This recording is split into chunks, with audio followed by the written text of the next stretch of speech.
तो दोस्तों welcome back. और क्रिकेट साझेदारी and willow and stumps are also back, क्योंकि जब ओकेशन इतना बड़ा होता है तो और ज्यादा हाइप क्रिएट करने की जरूरत होती है। तो हमें लगा कि कोलैब करके हाइप क्रिएट करते हैं, क्योंकि इंडिया वर्सेस पाकिस्तान का दिन है।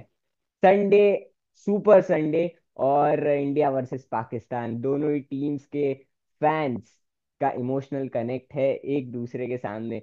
क्रिकेटिंग राइवलरी कितनी बड़ी है वो मैं नहीं जानता, लेकिन इमोशंस के लिहाज से जब मैं बात करता हूँ तो it is a power packed Sunday. Abhishek, I start with you. क्या लगता है आपको, इंडिया पाकिस्तान राइवलरी, इतनी पुरानी राइवलरी, उसके बारे में क्या कहेंगे? इंडिया से पाकिस्तान की जितनी बात करी जाए तो वो कम है। और इतनी सदियों से बिल्कुल। चली आ रही है ये राइवलरी। और आपने सही कहा, ये इमोशनल राइवलरी ज्यादा है रह गई है अभी क्रिकेटिंग राइवलरी से। क्रिकेटिंग राइवलरी के पॉइंट ऑफ व्यू से मैं कहूँ तो India versus Australia is much bigger than India versus Pakistan. But India versus Pakistan is no short of a game. Expect a thriller today. बहुत मजा आने वाला है सबको, क्रिकेट फैंस के लिए एक पावर पैक्ड सुपर संडे होने वाला है। बिल्कुल, क्योंकि हमने देखा है ऑफ लेट, हमने इंडिया पाकिस्तान मैचेस बहुत इंटरेस्टिंग देखी है। At least in the T20 format. ODIs में हम इतना ज्यादा खेले नहीं, लेकिन जितना खेले उसमें India has prove to be the dominant team. तो बट फिर भी मुझे ऐसा लगता है it's gonna be a good game. Let's come back to, इन दोनों ही टीम्स ने एक एक मैच खेल लिए। इंडिया जीत कर जा रहा है, पाकिस्तान हार कर आ रहा है। तो एक चीज इसमें मैं ये कह सकता हूँ कि इंडिया के पास मोमेंटम है, but Pakistan has nothing to lose. ठीक है, वो अपनी गेम फ्रीली खेल सकते हैं। प्रेशर किस पे होगा आज? इंडिया पर ज्यादा प्रेशर होगा। हर इंडिया पाकिस्तान गेम में इंडिया पर ज्यादा प्रेशर होता है, because they are the better team. तो वो परफॉर्मेंस प्रेशर जो होता है, और ऊपर से इतनी हाइप भी होती है दोनों ही देश में, तो इंडिया पर प्रेशर जरूर रहने वाला है। प्लस दुबई में खेल रहे हो, वहां पर आपको वन साइडेड इंडियन क्राउड नहीं मिलेगा। पाकिस्तान के भी फैंस वहां पर पहुंचे हुए हैं। तो लास्ट मैच की बात करते हैं अभिषेक। इंडिया ने तो बांग्लादेश को, मतलब शुरुआत तो ऐसे करी हमारे फास्ट बॉलर्स ने, मोहम्मद शमी ने स्पेशली, कि नया बॉल तो खेलने ही नहीं दिया बांग्लादेश को। अक्षर पटेल, कुलदीप जडेजा ने भी बहुत अच्छी गेंदबाजी करी। बट बांग्लादेश को रिकवर हमने करने दिया। थोड़ी गलतियां हुई हमसे फील्ड में, और एट द एंड एक अच्छा टोटल, मतलब फाइटिंग टोटल कह सकता हूँ, बांग्लादेश ने बोर्ड पर रख दिया। उसके बाद इंडिया बैटिंग करने आता है, रोहित शुभमन बहुत अच्छी स्टार्ट करते हैं। फिर थोड़ा मिडिल ऑर्डर में हम थोड़ा लड़खड़ाते हैं, but at the end of the day KL Rahul हो या शुभमन गिल की जो पार्टनरशिप होती है, शुभमन गिल 100 मारते हैं, और India takes the match home. उसके बारे में क्या कहेंगे सबसे पहले? दो बेहतरीन परफॉर्मेंस हमें देखने मिली थी लास्ट गेम में वर्सेस बांग्लादेश। एक तो शुभमन गिल का वो 100, वो one of hmm. The best उनका 100 होगा। उन्होंने चैंपियंस ट्रॉफी या आईसीसी का पहला 100 होगा I think. Champions trophy debut पे 100 मारना बहुत बड़ी बात होती है। और हम्म। उन्होंने सिचुएशन को समझा और उसके अकॉर्डिंग गेम खेली। और अपने शेल में नहीं गए वो, कि जैसे हमने बाबर को जाते हुए देखा था अगेंस्ट न्यूजीलैंड की, वो अपने शेल में चले गए थे, इस जोन में चले गए थे। जबकि हम्म। शुभमन के साथ ऐसा नहीं हुआ। उन्होंने उनके करियर की सबसे स्लोएस्ट 50, स्लोएस्ट 100 थी। बट ये सब मायने नहीं रखता, क्योंकि it came in a winning cause. तो बिल्कुल। At the end results matter. And Mohammed Shami का कमबैक जो सब बोल रहे थे कि है ना, थोड़ा ऑफ कलर लग रहे थे वर्सेस इंग्लैंड, बट उन्होंने दिखा दिया। क्योंकि अगर शिखर धवन मिस्टर आईसीसी है विद द बैट, तो आई थिंक मोहम्मद शमी है Mr ICC with the ball. Comes the hour, comes the man. मतलब Mohammed Shami in ICC tournaments, अगर मैं उनको डिस्क्राइब करने की बात करूँ तो वही कि जब जरूरत पड़ती है वो बंदा अपना पूरा देता है, 100%, 200% देता है। Let's go to Pakistan versus New Zealand. अब वहां पर पाकिस्तान ने बहुत सारी गलतियां करी। ठीक है, न्यूजीलैंड की बल्लेबाजी वैसे देखो तो 40 ओवर तक 50, मतलब 5 की रन रेट से वो खेल रहे थे। लेकिन जो आखिरी के 10 ओवर में ग्लेन फिलिप्स नीचे से, और टॉम लेथम जो कि 100 मारते हैं, उनसे पहले यंग ने 100 मारा, राइट? और तो वो एक बहुत कमाल की इनिंग्स थी उन तीनों की, मतलब देखा जाए तो। और पाकिस्तान की गेंदबाजी ऑफ कलर, क्योंकि शाहीन आफरीदी को नए बॉल से कोई मदद मिली नहीं। उसके बाद डेथ ओवर्स में भी शाहीन इतना नहीं नजर आते हैं आजकल। और दूसरा, जब बैटिंग करने आए तो बाबर आजम मतलब खड़े जरूर रहे, बट यार वो शायद पाकिस्तान के लिए न्यूजीलैंड के लिए खेल कर गए, ऐसा मैं कह सकता हूँ। जी हाँ, मैं आपसे ये कहना चाहूंगा कि बाबर आजम ओडीआई में ड्रॉ के लिए खेल के गए हैं न्यूजीलैंड के सामने। और आपने सही हम्म बात कही कि ऑफ कलर लग रहे थे बॉलर्स, क्योंकि लास्ट के 10 ओवर में 100 से ज्यादा रन देना बहुत बड़ी बात होती है, क्योंकि पहले 40 ओवर में पाकिस्तान कंट्रोल में थे गेम के। बट फिर उन्होंने बिल्कुल। लास्ट के 10 ओवर में गेम को जाने दिया। और शाहिन शाह अफरीदी का फॉर्म थोड़ा डिप हुआ है। जैसे हमने 2021 वर्ल्ड कप में देखा था, T20 वर्ल्ड कप में जैसा उनका हम्म फॉर्म था, नई गेंद से गेंदबाजी कर रहे थे। बट अभी वो उनका उतना पेनिट्रेशन नहीं रहा है जितना वो पहले था। तो बिल्कुल। और इवन पाकिस्तान के हारिस लिए रॉफ को तो भी बहुत पिटाई हुई, उनकी भी मतलब 8 से ऊपर की इकोनॉमी थी। उन्होंने बीच में उनके पार्ट तीनों टाइमर्स से पेसर्स भी ऑफ करवाया। कलर लगे। बिल्कुल बिल्कुल। तो वही है, बाकी उन अबरार ने अच्छी गेंदबाजी करी इकोनॉमिकल, लेकिन उनके जो पार्ट टाइमर्स थे वो भी स्टेप अप नहीं कर पाए, खुशदिल हो या आगा सलमान हो, वो भी स्टेप अप नहीं कर पाए। और बैटिंग की बात करूँ तो मतलब वहां पर तो भगवान भरोसे ही थे वो। शुरुआत से ही ऐसा लग रहा था, क्योंकि पहले 10 ओवर में जब आप 2 की रन रेट से रन बनाओगे, व्हेन यू आर चेजिंग 321, तो कहाँ से आप कोप अप कर पाओगे। तो उनके टॉप ऑर्डर ने उनको फेल किया। उसके बाद नीचे आके थोड़ा आर्टिफिशियल एक्साइटमेंट बनी, बट वो कोई बना नहीं। तो पाकिस्तान के पास बहुत सारे सवाल है going into this match. Playing 11 पर आते हैं। प्लेइंग 11, इंडिया ने पिछली बार हर्षित को खिलाया, अर्शदीप सिंह को नहीं। मैं, अगर आप मुझे चॉइस दे तो मैं अर्शदीप सिंह को हर्षित की जगह सीधा रिप्लेस करना चाहूंगा फॉर द पाकिस्तान गेम। आप अग्री करेंगे कि नहीं? मैं भी अग्री करूंगा। हर्षित राणा से हम कुछ ले नहीं रहे, there is nothing to take away from Harshit Rana. But जब मौका इतना बड़ा है, पाकिस्तान के सामने गेम है, तो थोड़ा एक्सपीरियंस, और अर्शदीप सिंह को पाकिस्तान के सामने खेलने का एक्सपीरियंस है। उन्होंने बाबर आजम को भी हम्म। आउट किया हुआ है। और लेफ्ट आर्मर वाला एंगल लेके आते हैं, जो हम इंडिया को बहुत टाइम से जरूरत थी। जहीर खान के बाद अभी अर्शदीप सिंह, जिसकी T20 में भी 99 विकेट्स हो गई है। तो अर्शदीप बिल्कुल। सिंह को मेरे हिसाब से पाकिस्तान के सामने खेलना बहुत ज्यादा जरूरी है। और हम हर्षित राणा से कुछ नहीं ले रहे, he has done everything he could do. But Arshdeep Singh versus Pakistan should play. I agree. और सेकेंडली, हर्षदीप सिंह का पाकिस्तान के सामने रिकॉर्ड अच्छा है। लेफ्ट आर्म फास्ट बॉलर, आप वेरिएशन, जैसे आपने कहा कि जहीर खान के बाद हमारे पास कोई आया ही नहीं लेफ्ट आर्म फास्ट बॉलर, तो एक वेरिएशन जब वो ऐड कर रहे तो व्हाई नॉट प्ले हिम। यही मेरा रहेगा। बाकी तो देखिए, इंडिया ऑल सेटल्ड है, बैटिंग लाइनअप एकदम सही जा रही है। द ओनली थिंग इज कि विराट कोहली के भी अगर रन आ जाते हैं, बिग मैच है, विराट कोहली के भी रन आ जाते हैं, तो हमारा मिडिल ऑर्डर और भी ज्यादा स्ट्रांग नजर आता है। क्योंकि श्रेयस ने अभी फिलहाल इंग्लैंड सीरीज में रन बनाया, केएल राहुल पिछले मैच में नॉट आउट गए। नॉट आउट जाना भी एक प्लेयर के लिए बहुत अच्छी चीज होती है, मैं मैच फिनिश करके आया। ऊपर से ओपनर से भी मुझे बहुत उम्मीद है कि वो बहुत अच्छा कर रहे हैं। और लोअर मिडिल ऑर्डर की जरूरत नहीं पड़ती है हार्दिक जडेजा अक्षर की, टू बी ऑनेस्ट, क्योंकि हमारा जो टॉप 6 है वो बहुत अच्छा कर ही रहा है। तो यही है पाकिस्तान के लिए एक बैड न्यूज, यही है कि फखर जमान, जिनको इतने टाइम के बाद वो वापस लेकर आए थे सेटअप में, वो इंजर्ड हो चुके हैं। और इमाम उलक उनके रिप्लेसमेंट अनाउंस हुए हैं। तो मुझे लगता है कि एक चेंज पाकिस्तान करेगा, बहुत ज्यादा अपनी टीम को चेंज नहीं करेगा। एक चेंज होगा, फखर बाहर चले जाएंगे और इमाम अंदर आ जाएंगे, और तो मुझे कोई नजर नहीं आता कि वो कोई और चेंज करे। और मैं आपसे सवाल पूछना चाहूंगा, इमाम को जब ओडीआई सेटअप से पाकिस्तान से बाहर निकाला गया था, उन्होंने कहा था कि टेस्ट के लिए आप ज्यादा सूटेड है। और अभी जैसे दुबई बिल्कुल। की विकेट्स है, और पाकिस्तान के पास एक प्रॉपर स्पिनर एक और कमी है, सिर्फ अभी अबरार अहमद है। तो क्या हम्म। पाकिस्तान ने इधर ट्रिक मिस करी है कि आउट एंड आउट स्पिनर लेके आ सकते थे, क्योंकि उस्मान उनके एग्जैक्टली। स्क्वाड में बेटर है, जो रिप्लेसमेंट कर सकते थे फकर का। हाँ बट क्या हाँ। पाकिस्तान ने यहाँ पे एक स्पिनर को ट्रिक मिस करी है लेके आने की? मुझे भी यही लगता है, क्योंकि यार आप दुबई में तो गए हो, IL T20 चल रहा था, स्लोइश पिचेस चल रही है वहां पर, हमने भी देखा। जो इंडिया वाला गेम था वो भी बांग्लादेश बहुत की। स्लगिश विकेट थी। हाँ।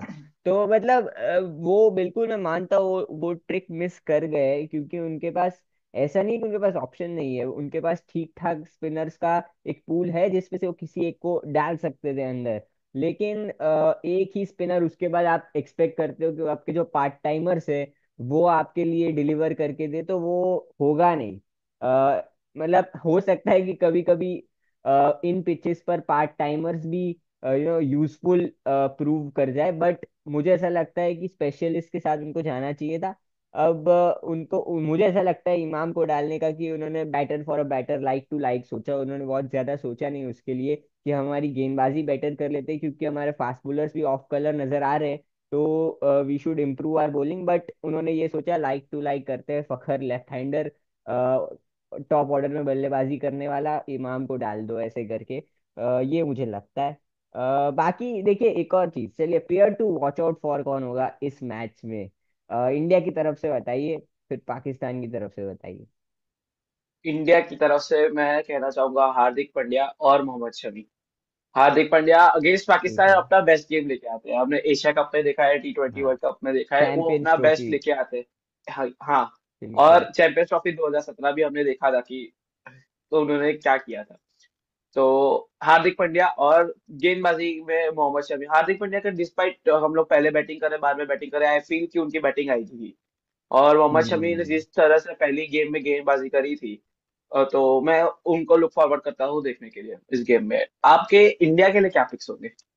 मेरे पिक्स होंगे, देखिए मैं रोहित शर्मा पिक करूंगा, क्योंकि Rohit Sharma one day cricket versus Pakistan, Dubai का स्टेडियम, बहुत अच्छी अच्छी यादें, जब मैं एशिया कप 2018 में जाता हूँ तो बहुत हैप्पी मेमोरीज मुझे आती है। उन्होंने एशिया कप लिफ्ट भी किया एज अ कैप्टन, उनका पहला टूर्नामेंट में पहला असाइनमेंट था।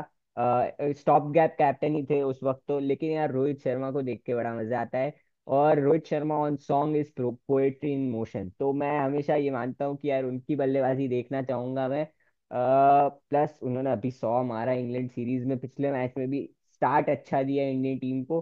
तो रोहित शर्मा, और मैं देखना चाहता हूँ कुलदीप यादव। देखिए स्पिन के लिए मेरा एक बहुत स्ट्रॉन्ग एफिलिएशन रहा है, बहुत पुराना एफिलिएशन रहा है।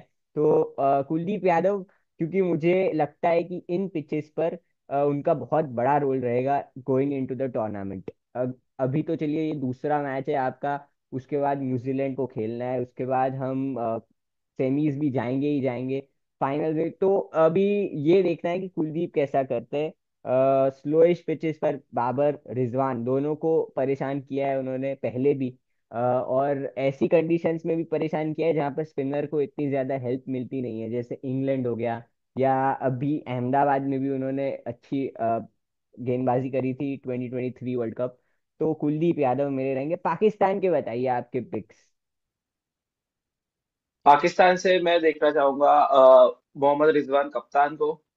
और देखना हम्म। चाहूंगा अबरार अहमद वो कैसी गेंदबाजी करते हैं, क्योंकि इंडिया के मिडिल ऑर्डर के सामने उनका बेस्ट स्पिनर। तो ये बिल्कुल। मैचअप भी अच्छा रहेगा। हाँ, ये बिल्कुल सही कहा, अबरार को तो मैं भी देखना चाहता हूँ, क्योंकि हमारा मिडिल ऑर्डर थोड़ा स्पिन के सामने फंसता है। और अगर अबरार ने बीच के 10 ओवर में 2 विकेट्स या 3 विकेट्स ले लेते, तो इंडिया बैकफुट पे आ सकता है। और दूसरा बैटिंग में मुझे वही लगता है, मोहम्मद रिजवान का ही, जैसे आपने कहा स्पिन अच्छा खेलते हैं, तो it would be good to hmm. See Jadeja, Akshar and Kuldeep Yadav versus Mohammed Rizwan. और दूसरी चीज ये भी है कि बाबर आजम क्या करते हैं, कौन सी टीम से खेलते हैं, कौन सी टीम से बैटिंग करते हैं, वो भी देखना है, क्योंकि जो उन्होंने पिछले मैच किया, अगर वो वापस दोहराते तो India would be very happy कि भाई इनको खिलाते रहो 40-50 ओवर, पूरे 50 ओवर इनको बैटिंग कराओ, अगर ये 70-70 की स्ट्राइक रेट से खेल रहे थे वो लास्ट मैच में। तो वो एक चीज देखनी है। मूविंग अहेड, चलिए प्रिडिक्शंस करते हैं। सबसे पहले तो टॉस से करता हूँ, टॉस कौन जीतेगा, इंडिया या पाकिस्तान, और क्या लेगा जो भी कैप्टन जीतेगा टॉस? टॉस का मैं देखूं, एक स्टैट है कि लास्ट हम 2023 वर्ल्ड कप फाइनल से हम लगातार 11 वनडे में टॉस हारते हुए आ रहे हैं, तो हम टॉस तो जीत हाँ। नहीं रहे हैं। तो हाँ। I think Pakistan will win the toss. ठीक है। एंड सो व्हाट और will Mohammad Rizwan elect, bat और बॉल? जैसे विकेट हमने इंडिया वर्सेस बांग्लादेश गेम में देखी थी, तो कोई भी टॉस जीतेगा आई थिंक बैटिंग ही प्रेफर करेंगे, क्योंकि यार जैसे स्कोर बनाना है, चेजिंग थोड़ा डिफिकल्ट हो सकता है। जैसे हमने इंडिया के सामने भी देखा था, थोड़ा टफ हो गया था, ट्रिकी हो गया था वो चीज। वो तो हम लोग जीत गए game, hmm. Kudos to Shubman Gill. But मैं चाहूंगा कि कोई भी कप्तान जीते वो बैटिंग करे। और score prediction first innings total I think around 270, to exact बोलूं तो 275। क्या बात है। क्योंकि मुझे ऐसा लगता है कि लास्ट टाइम जो बांग्लादेश वाला गेम था उसमें ड्यू फैक्टर इतना आया नहीं, क्योंकि जो बांग्लादेश वाला गेम था उससे 1 या 2 दिन पहले ही वहां पर बारिश हो रही थी, ठीक है। तो हो सकता है वो ड्यू फैक्टर वहां पर निकल गया हो। अगर आज वहां पर क्या वेदर है ये तो मुझे नहीं पता, अगर ह्यूमिडिटी ज्यादा है तो ड्यू गिरेगा ही गिरेगा, तो चेज करना आसान हो सकता है, क्योंकि फिर स्पिनर का बॉल ग्रिप भी नहीं करेगा। तो वो आई थिंक अगर ये देखकर ही कैप्टन डिसाइड करेंगे बॉल फर्स्ट या बैट फर्स्ट। बट जैसे आपने कहा, ये वो 320 वाले जो गेम्स हमें देखने को मिल रहे हैं, कल भी हमने देखा इंग्लैंड ऑस्ट्रेलिया वाला मैच, या उससे पहले साउथ अफ्रीका अफगानिस्तान, या उससे पहले पाकिस्तान न्यूजीलैंड, वो आपको दुबई में नहीं मिलने वाला। ये वही 260 270 वाला मैच है। और अगर पाकिस्तान पहले बैटिंग कर रहा है तो मुझे लगता है it will be a 250 odd score जो इंडिया चेज कर रहा होगा। And if India bats first it will be a 280 290 जो कि इंडिया डिफेंड भी कर सकता है। तो मेरी ये प्रिडिक्शन रहेगी। हाईएस्ट रन गेटर कौन होगा ये बताइए। हाईएस्ट रन गेटर में आपने जिसको अपना key player watch out to player to watch out for पे डाला, रोहित शर्मा। मुझे भी लगता है कि रोहित शर्मा हो सकते हैं हाईएस्ट रन गेटर। और विकेट्स के मामले में मैं मोहम्मद शमी के साथ जाना चाहूंगा। ठीक है, मेरे मेरे पिक होंगे रोहित शर्मा एंड कुलदीप यादव, जो मैंने दो player to watch out for रखे। शमी भी बहुत अच्छे पिक है, क्योंकि वैसे शमी आते हैं विकेट लाते हैं, मतलब unbelievable man with a golden arm.